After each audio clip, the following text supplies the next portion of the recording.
നമസ്കാരം. കൃഷ്ണാരമിത്രത്തിലേക്ക് എല്ലാവർക്കും ഒരിക്കൽ കൂടി സ്വാഗതം. സവിതയാണ് കേട്ടോ. ശ്രീകൃഷ്ണ ഗോവിന്ദ ഹരേ മുരാരെ ഹേ നാഥ നാരായണ വാസുദേവ. ശ്രീകൃഷ്ണ ഗോവിന്ദ ഹരേ മുരാരെ ഹേ നാഥ നാരായണ വാസുദേവ. ശ്രീ ഗുരുവായൂരപ്പ ശരണം ഹരേ. ഇന്നത്തെ സത്സംഗത്തിലേക്ക് എല്ലാവർക്കും ഒരിക്കൽ കൂടി സ്വാഗതം. ഇന്ന് നമ്മുടെ സത്സംഗ കൃഷ്ണനായിട്ട് തമദ്ഭുതം ബാലകമംബുജേക്ഷണം ചതുർഭുജം ശംഖഗദാര്യതായുധം ശ്രീവത്സലക്ഷ്മം കളശോഭികൗസ്തുഭം പീതാംബരം സാന്ദ്ര പയോധസൗഭഗം മഹാർഹ വൈഡൂര്യ കിരീടകുണ്ടല തുഷാപരിക്ഷുത് സഹസ്രകുന്തളം ഉദ്ധാമകാഞ്ചം ഗതഗംഗണാദിഭിർവിരോചമാനം വസുദേവ ഐക്ഷത. അതായത് 4 തൃക്കൈകളോടുകൂടി കുഞ്ഞുണ്ണികൃഷ്ണനായിട്ട് ശംഖചക്ര ഗദാപത്മത്തോടുകൂടി നിൽക്കുന്ന നമ്മുടെ പൊന്നു ഗുരുവായൂരപ്പനായിട്ടാണ്. പൊന്നു ഗുരുവായൂരപ്പന്റെ പാദത്തിൽ അനന്തകോടി നമസ്കാരം പറഞ്ഞുകൊണ്ട് ഇന്നത്തെ വിശേഷങ്ങളിലേക്ക് പോകാം അല്ലേ. 2 ദിവസം മുമ്പ് ഒരു ലൈവിൽ വന്നത് കുറേ പേര് പറഞ്ഞു മിസ് ചെയ്തു എന്ന് താഴെ ഞാൻ കമന്റ് ചെയ്യണ്ടു കേട്ടോ. ലിങ്ക് അതിലിടാൻ മറന്നുപോയതാണ്, ഗ്രൂപ്പിൽ ലിങ്ക് ഇടാൻ മറന്നുപോയതാണ്. ഞാൻ 9:15 പറഞ്ഞിട്ടുണ്ടായിരുന്നില്ലേ. അപ്പോൾ വരാൻ പറ്റാത്ത സാഹചര്യങ്ങൾ ഉണ്ടായിരുന്നെങ്കിൽ ഞാൻ അതും ഗ്രൂപ്പിൽ അപ്ഡേറ്റ് ചെയ്യുമായിരുന്നില്ലേ. അപ്പോൾ നിങ്ങൾക്ക് ഒന്ന് കയറി നോക്കാമായിരുന്നു കേട്ടോ. ആ സമയത്ത് ഞാൻ അന്ന് പറയുകയും ചെയ്തു ലൈവിൽ കുറേ സ്ഥിരമുള്ള ആളുകളെ കാണാനില്ല എന്ന്. അപ്പോഴൊന്നും എനിക്ക് ഓർമ്മയുണ്ടായില്ല ലിങ്ക് ഷെയർ ചെയ്തിട്ടില്ല എന്ന്. പിന്നെ ഒരു 9:45 കഴിഞ്ഞപ്പോഴാണ് തോന്നുന്നു ഞാൻ അതും പറഞ്ഞിട്ടുണ്ട്, ലിങ്ക് ഷെയർ ചെയ്തിട്ടില്ല തോന്നുന്നു എന്ന്. അത് മറന്നുപോയതാണത്. പലരും അങ്ങനെ നേരിട്ട് കയറി നോക്കിയിട്ടാണ് കേട്ടോ കണ്ടത്. അപ്പോൾ ആ ഉത്സവ വിശേഷങ്ങളൊക്കെ പറയുന്ന ലൈവായിരുന്നു അത്. പക്ഷെ കുറേ പേരെ എനിക്ക് മിസ് ചെയ്തു കേട്ടോ. അപ്പോൾ അടുത്തതായിട്ട് വരുന്ന ലൈവിൽ നിങ്ങളെല്ലാവരും പങ്കെടുക്കണം എന്നാണ് എൻ്റെ ആഗ്രഹം. നിങ്ങളെല്ലാവരും ഉണ്ടാവുമെന്ന് വിചാരിക്കുന്നു. ഇനി നമ്മൾ ഇന്നലെ വരെ ഇപ്പൊ സംസാരിച്ചിരുന്നത് ഗുരുവായൂർ ക്ഷേത്രത്തിൽ നമ്മളൊരു പ്രദക്ഷിണം വെക്കുന്ന പോലെയും ഒരു തുളസി മാല ചാർത്തുന്നത് പോലെയൊക്കെ ആയിരുന്നു അല്ലേ. അപ്പൊ ആ പ്രദക്ഷിണം വെച്ച് നമ്മളിങ്ങനെ വടക്ക് വശത്താണ് എത്തിയിരിക്കുന്നത്. കൃഷ്ണനാട്ടങ്ങളി നടക്കുന്ന ആ ഭാഗം വരെയാണ് നമ്മൾ കഴിഞ്ഞ ദിവസം എത്തിയിട്ടുണ്ടായിരുന്നത് അല്ലേ. അപ്പൊ ഇനിയും മുന്നോട്ട് പോവുകയല്ലേ നമുക്ക്. ഇനിയും മുന്നോട്ട് പോകുമ്പോൾ എവിടം വരെ എത്തണം? നമ്മളിപ്പോ ആ ഒരു മാനവേദരാജ എന്ന് എഴുതിയിട്ടുള്ള ആ വലിയ ശില്പത്തിന്റെ മുമ്പിലാണ് നിൽക്കുന്നത് അല്ലെ. അവിടെയാണ് കളിവിളക്കൊക്കെ കൊളുത്തുന്നത് എന്ന് പറഞ്ഞു. അതിന് തൊട്ടടുത്തായിട്ടാണ് ചന്ദന പ്രസാദം കിട്ടുന്ന ആ ഒരു കൗണ്ടർ ഉള്ളത്. നമ്മൾ അതും അതിനെക്കുറിച്ച് അനുസ്മരിച്ചിരുന്നു. രാവിലെ വാഗച്ചാർത്തിന്റെ ആ ഒരു പ്രസാദം കിട്ടും എന്നൊക്കെ പറഞ്ഞിരുന്നു അല്ലെ. അപ്പൊ ഇനി നമുക്ക് മുന്നോട്ട് പോകണം. ഇനി അടുത്ത ദ്വാരപാലകന്റെ നേരെയായിട്ട് നമുക്ക് കാണാൻ സാധിക്കുക ബ്രഹ്മദേവനെയാണ്. ബ്രഹ്മ വിഷ്ണു മഹേശ്വരന്മാരെല്ലാവരും അവിടെ പ്രസന്റ് ആണ് അല്ലെ. അപ്പോൾ നമുക്ക് ആദ്യത്തെ തൂണില്, അതായത് വടക്ക് വശത്ത് നിന്ന് നമ്മൾ നാലമ്പലത്തിനകത്ത് നിന്ന് പുറത്തേക്ക് കടക്കുമ്പോൾ നമ്മുടെ കൈയിന്റെ വലതുവശത്തായിട്ടുള്ള വെളുത്ത ശില്പം, കറുത്ത തൂണിലെ വെളുത്ത ശില്പം നമ്മൾ എങ്ങനെയാണ് കാണാൻ സാധിക്കുന്നത്? ദ്വാരപാലകനായിട്ടാണ്. ആ ദ്വാരപാലകന്റെ നേരെ മുമ്പിലായിട്ട് നമുക്ക് കാണാൻ സാധിക്കുക ബ്രഹ്മദേവനെയാണ് അല്ലെ. അപ്പോൾ ഇനി അടുത്ത തൂണിന്റെ അവിടേക്ക് നമുക്ക് നടക്കാം. ബ്രഹ്മദേവൻ കഴിഞ്ഞാൽ ഉറപ്പായിട്ടും വിഷ്ണുവാണ് ഉണ്ടാവുക. വിഷ്ണു ഭഗവാന്റെ നേരെ മുമ്പിലായിട്ട് വേദവ്യാസൻ, ഭാഗവതോത്തമനാണ് കേട്ടോ. ഭാഗവതോത്തമൻ എന്ന് പറയുന്നത് ഭാഗവതം കൊണ്ട് ഗുരുവായൂരപ്പനെ ഉപാസിക്കുന്നവർ, അങ്ങനെയുള്ള ആളുകൾ മാത്രമല്ല, ഭാഗവതം ജീവിതചര്യയായിട്ട് എന്താ പറയുക അനുസരിച്ച് വരുന്ന ആളുകളെയാണ് ഭാഗവതോത്തമൻ എന്ന് പറയുക. ഭാഗവതം വായിക്കാൻ എല്ലാവരെയും കൊണ്ടും സാധിച്ചേക്കാം. ചിലപ്പോൾ നമ്മുടെ ഏതാണോ നമ്മുടെ മാതൃഭാഷ, ആ ഭാഷയിൽ ലിഖിതമായിട്ടുള്ള പുസ്തകം കിട്ടുകയാണെങ്കിൽ എല്ലാവർക്കും ഒരു കൈ ശ്രമിച്ചു നോക്കാവുന്നതാണ് അല്ലെ. പക്ഷെ അതിൽ പറഞ്ഞിരിക്കുന്ന കാര്യങ്ങൾ ഉൾക്കൊണ്ടുകൊണ്ട് ജീവിതചര്യയാക്കി മാറ്റി ജീവിക്കുന്നവരെയാണ് ഭാഗവതോത്തമൻ എന്ന് പറയാട്ടോ. ഇങ്ങനെ ഒരു ഭാഗവതോത്തമൻ ശ്രീ ഗുരുവായൂരപ്പന്റെ ഈ അടുത്ത തിരുനടയിൽ ഉണ്ടായിരുന്നു. അദ്ദേഹത്തിന്റെ പേരാണ് വാഴകുന്നം വാസുദേവൻ നമ്പൂതിരി. അദ്ദേഹത്തിനെ ഭക്ത ശിരോമണി എന്നാട്ടോ പറയാ. അപ്പോൾ ഞാൻ ആലോചിക്കാറുണ്ട് എന്തുകൊണ്ടാണ് ഭക്ത ശിരോമണി വാഴകുന്നം വാസുദേവൻ നമ്പൂതിരി എന്ന് അവിടെ എഴുതി വെക്കാഞ്ഞത് എന്ന്. അത് എന്തുകൊണ്ടാണെന്ന് എനിക്കൊരു ഉത്തരം കിട്ടിയിട്ടില്ല. വെച്ചാലും ഞാൻ വിശ്വസിക്കുന്നു ഈ ഭാഗവതോത്തമൻ കൊണ്ട് ഉദ്ദേശിക്കുന്നത് വാഴകുന്നത്തിനെ തന്നെ ആയിരിക്കും. ആ ഭാഗവതത്തിന് സപ്താഹത്തിന്റെ ഒരു മാതൃക കൽപ്പിച്ചത് അദ്ദേഹമാണെന്ന് കേട്ടിട്ടുണ്ട്. അതേമാതിരി തന്നെ അദ്ദേഹം വളരെ നിസ്സാരം എന്ന് ഭഗവാന് തോന്നുന്ന ഭൗതികമായിട്ടുള്ള ആവശ്യവുമായിട്ട് ഭഗവാനെ സമീപിച്ച ഭക്തനായിരുന്നു അദ്ദേഹം. എന്നാൽ അദ്ദേഹത്തിന് ലഭിച്ചതോ സാക്ഷാൽ ഉണ്ണികൃഷ്ണനെ തന്നെയാണ് എന്നാണ് കഥ. അതെന്താ കഥ എന്ന് വെച്ചാൽ അദ്ദേഹത്തിന് ദാരിദ്ര്യ ദുഃഖം നല്ലോണം ഉണ്ടായിരുന്നു ഇത്രേ വാഴകുന്നത്തിന്. അപ്പൊ അതുകൊണ്ട് തന്നെ അത് മാറാൻ ലോട്ടറി എടുക്കാനായിട്ട്, ഷോഡതി എന്നാണ് അന്നത്തെ കാലത്ത് പറയുക, ലോട്ടറി എടുത്താൽ അടിക്കാനായിട്ട് അദ്ദേഹം കൊടുങ്ങല്ലൂർ അമ്മയെ ഭജിക്കാൻ തീരുമാനിച്ചു എന്നും കൊടുങ്ങല്ലൂർ അമ്മയെ ഭജിച്ച് ഭജിച്ച് ഭജിച്ച് 41 ദിവസം ആവുന്നതിന്റെ തലേ ദിവസം അമ്മ പറഞ്ഞു അത്ര ഇതിന് ഞാനല്ല നല്ലത്, ഗുരുവായൂർക്ക് പോയിക്കോളാൻ പറഞ്ഞതായിട്ട് സ്വപ്നദർശനം ഉണ്ടായിരുന്നു. അങ്ങനെ അദ്ദേഹം ഇവിടെ ഗുരുവായൂരപ്പന്റെ അടുത്ത് എത്തിയെന്നും ഭാഗവതം കൊണ്ട് ഉപാസിക്കാൻ തുടങ്ങിയെന്നും അതിനുശേഷം ഉണ്ടല്ലോ അദ്ദേഹത്തിന് നമ്മുടെ ഉണ്ണികൃഷ്ണൻ പ്രത്യക്ഷേണ എന്ന് പറഞ്ഞ പോലെയായിരുന്നു എന്നും ആചാര്യൻ പറഞ്ഞു കേട്ടിട്ടുണ്ട് കേട്ടോ. അപ്പോൾ അത്രയും ഭാഗവതം കൊണ്ട് ഉപാസിച്ചിട്ടുള്ള ഭാഗവതോത്തമനെയാണ് നമുക്ക് ആ ഒരു തൂണിന്റെ ശില്പത്തിൽ കാണാൻ സാധിക്കുക. നേരെയായിട്ട് നമുക്ക് കാണാൻ സാധിക്കുക ഭഗവാന് തന്നെയാണ്. അതിനുശേഷം വരുന്നത് ബ്രഹ്മാവിഷ്ണു മഹേശ്വരന്മാരാണ്. മഹാദേവനെയാണ്, ശിവനെയാണ് നമുക്ക് കാണാൻ സാധിക്കുക. ശിവന്റെ നേരെ നമുക്ക് കാണാൻ സാധിക്കുക വേദവ്യാസനെയാണ് കേട്ടോ. വേദവ്യാസനെ ഇല്ലാതെ നമുക്ക് ഒരിക്കലും ഈ ഒരു തൂണിന്റെ ശില്പങ്ങളെ അവസാനിപ്പിക്കാൻ പറ്റില്ല കേട്ടോ. ഈ ഗുരുവായൂർ ക്ഷേത്രത്തിലെ ആചാര്യസ്വാമികൾക്ക് എത്രത്തോളം ഇമ്പോർട്ടൻസ് ഉണ്ട് എന്നുള്ളത് ഞാൻ പറഞ്ഞിരുന്നു. ഗുരുവായൂരപ്പന്റെ ഓരോ പൂജാവിധികളും ചിട്ടപ്പെടുത്തിയിരിക്കുന്നത് ആചാര്യസ്വാമികളാണ് എന്ന് പറഞ്ഞിരുന്നു. അതേമാതിരി തന്നെയാണ് വ്യാസൻ എഴുതാത്തതോ പറയാത്തതോ ആയിട്ടുള്ള ഒന്നും തന്നെ ഇവിടെ അവശേഷിക്കണില്ല എന്ന് തന്നെയാണ് പറയാറ്. അപ്പോൾ അത്രയും ഉയർന്ന സ്ഥാനമുള്ള വേദവ്യാസരില്ലാതെ ഈ ഒരു തൂണിന്റെ ശില്പങ്ങൾ അവസാനിക്കുന്നതല്ല എന്ന് തന്നെ വേണം പറയാൻ. അതിനുശേഷം വരുന്നത് സുബ്രഹ്മണ്യ സ്വാമിയാണ്. സുബ്രഹ്മണ്യ സ്വാമിയുടെ നേരെ വരുന്നത് കുചേലൻ സുദാമാവാണ് കേട്ടോ. സുദാമാവ് എങ്ങനെയാണോ ദ്വാരകയിലേക്ക് തൻ്റെ സതീർത്ഥ്യനായിട്ടുള്ള ശ്രീകൃഷ്ണനെ കാണാനായിട്ട് പോയത്, ആ വേഷത്തിൽ വരുന്ന ആ കുചേലന്റെ അല്ലെങ്കിൽ സുദാമാവിന്റെ രൂപമാണ് അടുത്ത ശില്പത്തിൽ കാണാൻ സാധിക്കുക. അതിന് നേരെ ഓപ്പോസിറ്റ് ആയിട്ട് സുബ്രഹ്മണ്യ സ്വാമിയെയാണ് കാണാൻ സാധിക്കുക. അതിൻ്റെ അടുത്ത തൂണിലെ നാരദ മഹർഷിയെ കാണാൻ സാധിക്കും. നാരദ മഹർഷിയുടെ പ്രത്യേകത എന്താ? ഭഗവാന്റെ നാമ ജപത്തിലൂടെ ഭഗവത്പരങ്ങളായ എന്താ പറയുക, എല്ലാം അദ്ദേഹത്തിന്റെ എല്ലാം ഭഗവത്പരങ്ങളാണ്. ഭഗവത്പരം എന്ന് പറഞ്ഞാൽ നാമം ജപിച്ച് ജപിച്ച് ജപിച്ച് ജപിച്ച് അദ്ദേഹം ആ ഒരു സിദ്ധി വന്ന ആ ദേവർഷിയാണ് നാരദ മഹർഷി അല്ലെ. അതേപോലെ നാമജപത്തിലൂടെ മാത്രം ഇന്നും നമ്മൾ എല്ലാവരും ഓർക്കാൻ ഇഷ്ടപ്പെടുന്ന കുറൂരമ്മയാണ് നാരദർക്ക് നേരെയായിട്ട് നമുക്ക് കാണാൻ സാധിക്കുന്നത്. ഇരു കൈകൾ കൊണ്ടും ശ്രീ ഗുരുവായൂരപ്പനെ തൊഴുതുകൊണ്ട് നിൽക്കുന്ന, കണ്ണടച്ച് നിൽക്കുന്ന, ആ ഓലക്കുട ചൂടിയ ആ പണ്ടത്തെ ആത്തിമാരുടെ സങ്കല്പത്തിലുള്ള കുറൂരമ്മയെ നമുക്ക് അവിടെ കാണാൻ സാധിക്കും ശ്രീനാരദ മഹർഷിയുടെ നേരെ മുൻപിലായിട്ട്. അതിനുശേഷം നാരദ മഹർഷിക്ക് ശേഷം വരുന്നത് മഹാലക്ഷ്മിയാണ്. ലക്ഷ്മി സമേതനായ ഭഗവാൻ അല്ലെ. അപ്പോൾ ഇവിടെ മഹാലക്ഷ്മിയെ കാണാൻ സാധിക്കും. മഹാലക്ഷ്മിക്ക് നേരെ അഭിമുഖീകരിച്ചുകൊണ്ടിരിക്കുന്നത് സാക്ഷാൽ സരസ്വതി ദേവിയാണ് കേട്ടോ. അപ്പൊ എന്തുകൊണ്ടാ പാർവതി ദേവി ഇല്ലാത്തതെന്ന് ഒരു ചോദ്യം വരില്ലേ മനസ്സിൽ? സരസ്വതി ദേവി ഉണ്ട്, മഹാലക്ഷ്മി ഉണ്ട്, അപ്പൊ പിന്നെ എന്തായാലും പാർവതി ദേവി ഉണ്ട്. പാർവതി ദേവിയല്ലേ നമ്മുടെ എടത്തരികത്തുകാവിലിരിക്കണേ എന്നൊരു ചോദ്യം എനിക്ക് തിരിച്ചു ചോദിക്കാനാണ് തോന്നുന്നത്. എടത്തരികത്തുകാവിൽ അമ്മ മായാഭഗവതിയാണ് എന്നും പാർവതി ദേവിയാണ് എന്നും ഒക്കെ ഒരു സങ്കല്പമുണ്ട് അല്ലെ.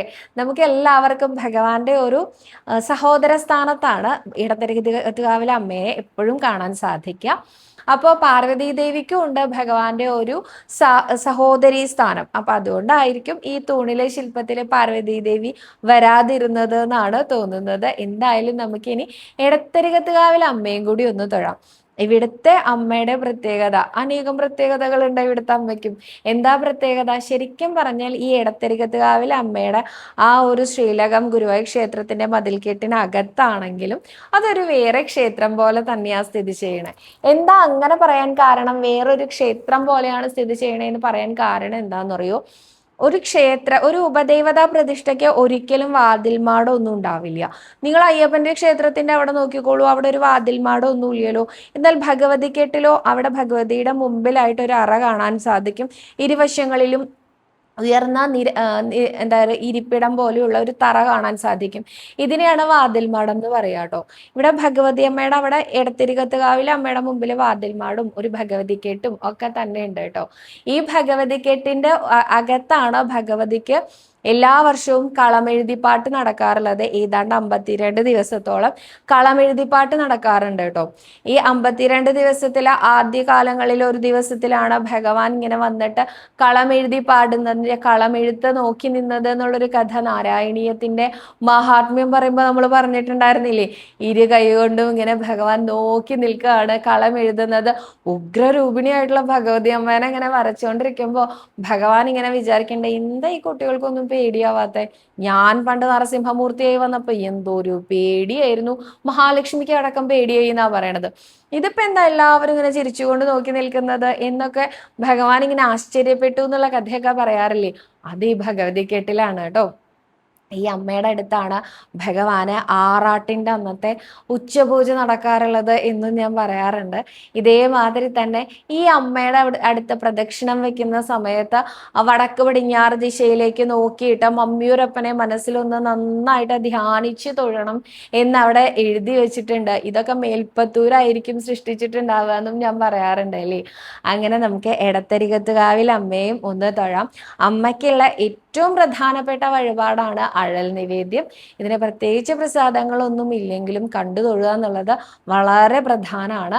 നമ്മുടെ എല്ലാ സങ്കടങ്ങളും ഭഗവതിയമ്മയിൽ അർപ്പിച്ച് സന്തോഷമാകുന്ന ആ നിഗ്രഹം നേടി തിരിച്ച് യാത്രയാവുന്ന ചടങ്ങാണ് അഴൽ നിവേദ്യം എന്ന് പറയുന്നത്.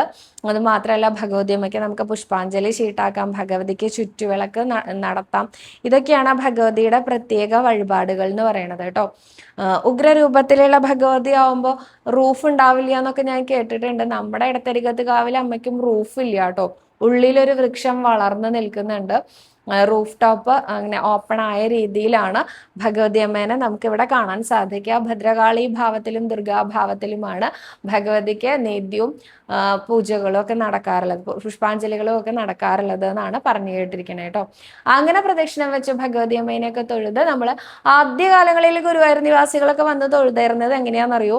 നമ്മുടെ വടക്കേച്ചിറയിൽ മുങ്ങിക്കുളിച്ച് രുദ്രതീർത്ഥ കുളത്തിൽ മുങ്ങിക്കുളിച്ച് നേരെ വന്ന ഭഗവതി കെട്ടിലൂടെ അകത്തേക്ക് പ്രവേശിച്ച് ഭഗവതിയെ തൊഴുത് ഒരു പ്രദക്ഷിണം വെച്ചിട്ടാണ് അത്രേ ഭഗവാനെ തൊഴാനായിട്ട് പോവുക. എന്നിട്ട് നേരെ പോയിട്ട് കൊടിമരത്തിന്റെ ചോടയിൽ കൂടെ അകത്തേക്ക് പ്രവേശിച്ച് അങ്ങനെയൊക്കെയായിരുന്നു അത്രേ പണ്ട് കാലത്ത് തൊഴാറുണ്ടായിരുന്നത്. അപ്പോൾ ഭഗവതിയമ്മ ചില്ലറക്കാരിയല്ല കേട്ടോ. ആദ്യ സ്ഥാനം തന്നെ ഭഗവാൻ കൊടുത്തിട്ടുണ്ട് ഭഗവതിയമ്മയ്ക്ക്. മാത്രമല്ല ഭഗവാനെ കിട്ടണമെങ്കിൽ ഭഗവതിയെ ഭജിക്കണം എന്നാ ആചാര്യൻ പണ്ട് പറയാറുള്ളത്. അപ്പോൾ അത്ര പ്രാധാന്യമുണ്ട് നമ്മുടെ ഈ എടത്തരികത്തുകാവിലെ അമ്മയ്ക്ക്. അപ്പൊ അമ്മയും തൊഴുതതിന് ശേഷം നമുക്ക് മുന്നോട്ട് പോണ സമയത്ത് നമ്മുടെ കൈയിന്റെ ഇടതുവശത്തായിട്ട് തുലാഭാരം കൗണ്ടർ കാണാൻ സാധിക്കും കേട്ടോ. തുലാഭാരം തൂക്കാനുള്ള ഭക്തജനങ്ങളൊക്കെ അവിടെ നിൽക്കുന്നതായിട്ട് കാണാൻ സാധിക്കും. നാഴികമണി കാണാൻ സാധിക്കും.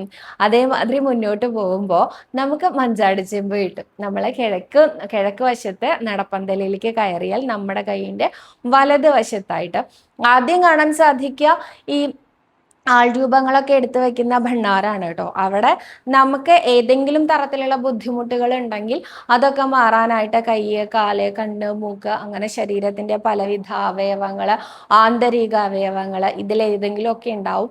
നമുക്ക് എന്തെങ്കിലും ബുദ്ധിമുട്ടുണ്ടെങ്കിൽ അത് എടുത്തു വെച്ച് പ്രാർത്ഥിച്ച് യഥാശക്തി ഒരു തുക നമ്മൾ ഭണ്ണാരത്തിൽ നിക്ഷേപിക്കുക. അങ്ങനെയാണ് ചെയ്യേണ്ടത്. പിന്നെ മുന്നോട്ട് പോകുന്ന സമയത്ത് നമുക്ക് മഞ്ചാടി ചെമ്പ് കാണാം.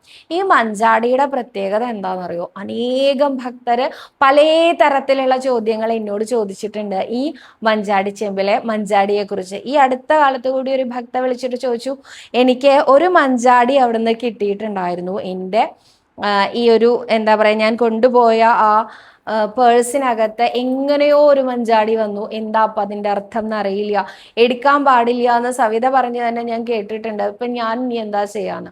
ആ മഞ്ചാടി ഒരിക്കലും എടുത്ത് വീട്ടിലേക്ക് കൊണ്ടുപോകാൻ പാടില്ല എന്ന് ഞാൻ പറയാറുണ്ട്.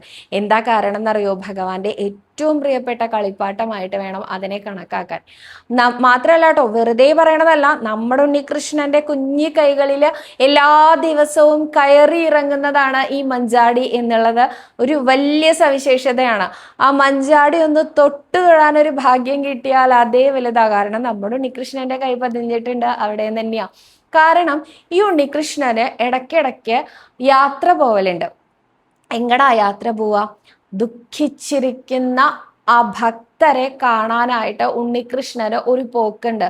ഉണ്ണീകൃഷ്ണന്ന് ഉള്ളു ചുട്ട് മനസ്സുരുകി വിളിക്കുന്ന ഒരു ഭക്ത ഉണ്ടെങ്കിൽ ആ ഭക്തയുടെ അടുത്തേക്ക് ഓടിയൊരു പോക്കുണ്ട് ഉണ്ണികൃഷ്ണന്.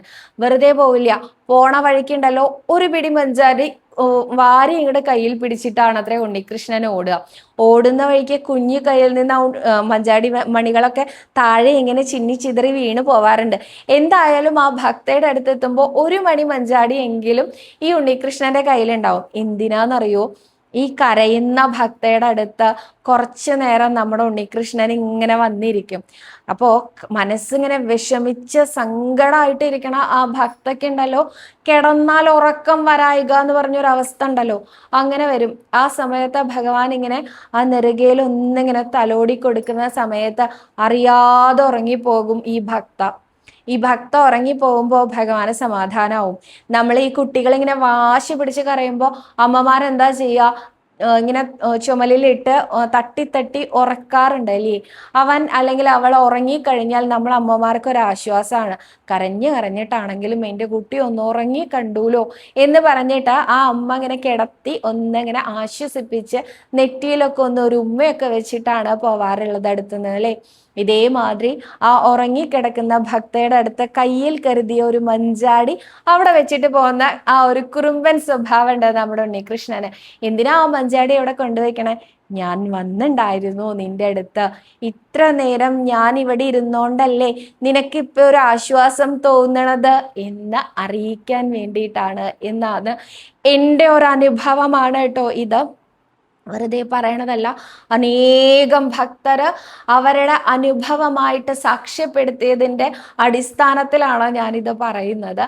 അപ്പോൾ അങ്ങനെ വാരിയെടുത്ത് കൊണ്ടുപോവാൻ വേണ്ടി ഉണ്ണികൃഷ്ണൻ കരുതി വെച്ചിരിക്കുന്നതാണ് ആ മഞ്ചാടി. അതൊരിക്കലും നമ്മൾ ഭക്തരെ എടുത്തു കൊണ്ടുവരാൻ പാടില്ല. എന്നാൽ അറിയാതെ നമ്മുടെ കയ്യിൽ ഒരു മഞ്ചാടി കിട്ടിയാൽ അതിൻ്റെ അർത്ഥം ഉണ്ണികൃഷ്ണൻ നമുക്കത് തന്നതാണ് എന്നാണ്. ഉണ്ണികൃഷ്ണൻ നമ്മളെ അനുഗ്രഹിച്ചതാണ്. ഇത് നിനക്കുള്ളതാണ്, എൻ്റെ സമ്മാനാണ് എന്ന് പറഞ്ഞ് തന്നതാണ് തന്നെയാണ് അതിൻ്റെ അർത്ഥം. അതുകൊണ്ട് അത് ധൈര്യമായിട്ട് എടുത്ത് വീട്ടിൽ പൂജാമുറിയിൽ സൂക്ഷിച്ചെടുത്ത് വെച്ചോളൂ കേട്ടോ. അപ്പോൾ ഈ ഉണ്ണികൃഷ്ണൻ വാരിക്കളിച്ച മഞ്ചാടിയുടെ തൊട്ടടുത്തായിട്ട് ആ തൂണില് ഒരു വായ വളർന്നിരിക്കുന്ന ഉണ്ണികൃഷ്ണനുണ്ട്. ഈ മഞ്ചാടിയിലേക്ക് നോക്കിയിട്ട് അതിൽ കളിക്കാൻ വരുന്ന കുഞ്ഞു വികൃതി കുട്ടന്മാരെയും കുട്ടികളെയും ഇങ്ങനെ നോക്കിയിരിക്കുന്ന ഉണ്ണികൃഷ്ണൻ. ആ ഉണ്ണികൃഷ്ണന് ഏറ്റവും പ്രിയപ്പെട്ടത് എന്താണെന്നറിയോ? മിഠായി കൊണ്ടുള്ള മാലയാണെന്ന് തോന്നാറുണ്ട് എനിക്ക് മാത്രം തോന്നുന്നതായിരിക്കാം ചിലപ്പോൾ. പണ്ട് കാലത്ത് ഒരു 10-12 വയസ്സൊക്കെ പ്രായം മാത്രം എനിക്കുള്ള സമയം മുതൽ ഇടയ്ക്കിടയ്ക്ക് ആ ഉണ്ണികൃഷ്ണന് മിഠായി കൊണ്ട് മാല ഉണ്ടാക്കി ചാർത്തുന്ന ഒരു പതിവുണ്ടായിരുന്നു എനിക്ക്. അത് എൻ്റെ എന്താ പറയുക, എല്ലാ കഷ്ടതകളും ഭഗവാൻ മാറ്റി തരാറുണ്ട്. ഒരു മിഠായി മാല കൊടുത്താൽ ഉണ്ണികൃഷ്ണന് ആ മിഠായി കഴിക്കുന്ന സമയം പോലും വേണ്ട, എൻ്റെ മനസ്സിൻ്റെ വിഷമം മാറ്റി തരാറുണ്ട് കേട്ടോ. അപ്പോൾ ആ ഉണ്ണിക്ക് ഏറ്റവും പ്രിയപ്പെട്ട മിഠായിമാല അത് ഭംഗിയായിട്ട് കോർത്തെടുത്ത് ആ ഉണ്ണിയുടെ കഴുത്തിൽ ചാർത്താനുള്ള ഒരവസരവും നമുക്കുണ്ട് കേട്ടോ. വേണമെങ്കിൽ നിങ്ങൾക്കും പരീക്ഷിക്കാവുന്നതാണ്. ഭഗവാനെ പരീക്ഷിക്കാനല്ല കേട്ടോ, ആ മിഠായിമാല ഉണ്ണിക്ക് ഇഷ്ടമാണോ എന്ന് നോക്കാവുന്നതാണ് എന്നാണ് കേട്ടോ ഞാൻ പറഞ്ഞത്. അങ്ങനെ നമ്മൾ പ്രദക്ഷിണം വെച്ച് ആ കൊടിമരത്തിൻ്റെ ചോടെ എത്തി വീണ്ടും ഒന്ന് നമസ്കരിക്കാവുന്നതാണ്. ആ കൊടിമരത്തിൻ്റെ ചോടെ ഇതുവരെ 1952 മുതൽ ഒരു നരസിംഹമൂർത്തിയുടെ ഫോട്ടോ വെക്കലുണ്ടായിട്ടുണ്ട് കേട്ടോ. ഇപ്പോഴും അത് അവിടെ ഉണ്ടാവേണ്ടതാണ്, പക്ഷെ ക്ലീനിങ്ങിനാണെന്ന് പറഞ്ഞ് കൊണ്ടുപോയിട്ട് തിരിച്ചു കൊണ്ടുവന്നിട്ടില്ല. കൊണ്ടുവരുമായിരിക്കും തീർച്ചയായിട്ടും. ഇത്രയും വർഷം പഴക്കമുള്ളതല്ലേ. വെറും ഒരു നരസിംഹമൂർത്തിയുടെ ചിത്രമായിട്ടൊന്നും കാണുക ചെയ്യരുത് ആ ചിത്രത്തിനെ. പണ്ട് ആചാര്യൻ പറഞ്ഞു കേൾക്കാറുണ്ട്, ഈ ഒരു ചിത്രം കണ്ടിട്ട് ആ ഉണ്ണികൃഷ്ണന്റെ ശിവേലിക്ക് നിൽക്കുന്ന ആനകൾക്ക് പേടിയാവാറുണ്ട് അത്രേ. അപ്പോ വെറുതെ ഒരു ചിത്രം കണ്ടാൽ പേടിക്കുന്നവരാണോ ആനകള്? ഒരിക്കലും അല്ല അല്ലെ. ശരിക്കും നരസിംഹമൂർത്തിയുടെ സാന്നിധ്യമുള്ള ചിത്രങ്ങളാണ് അവ. അതുകൊണ്ട് തീർച്ചയായിട്ടും ആ ചിത്രം തിരിച്ചു വരികയാണെങ്കിൽ നിങ്ങളെല്ലാവരും അവിടെയും കൂടി ഒന്ന് നോക്കി തൊഴുത് നമസ്കരിച്ചോളൂ. അങ്ങനെ നമ്മൾ ഇന്നത്തോടെ കൂടി ഗുരുവായൂർ അമ്പലത്തിലെ ഒരു പ്രദക്ഷിണം പുറത്തു വെക്കൽ കഴിഞ്ഞിട്ടുണ്ടെന്ന് തോന്നുന്നു അല്ലേ. അപ്പോൾ തൊഴുത് നമസ്കരിച്ച് ഗുരുവായൂരപ്പൻ്റെ അനുഗ്രഹത്തിനായിട്ട് എല്ലാവരും പ്രാർത്ഥിച്ചോളൂ. ഇനി നമുക്ക് അടുത്ത ഗുരുവായൂർ അമ്പലത്തിൻ്റെ വിശേഷങ്ങളുമായിട്ട് അടുത്ത ദിവസം കാണാമെന്ന് വിചാരിക്കുന്നു. സർവരോഗ വിനാശന, സർവപാപ വിനാശന, സർവദുഃഖ വിനാശന, സർവസൗഖ്യപ്രദായക ശ്രീ ഗുരുവായൂരപ്പ ശരണം ഹരേ.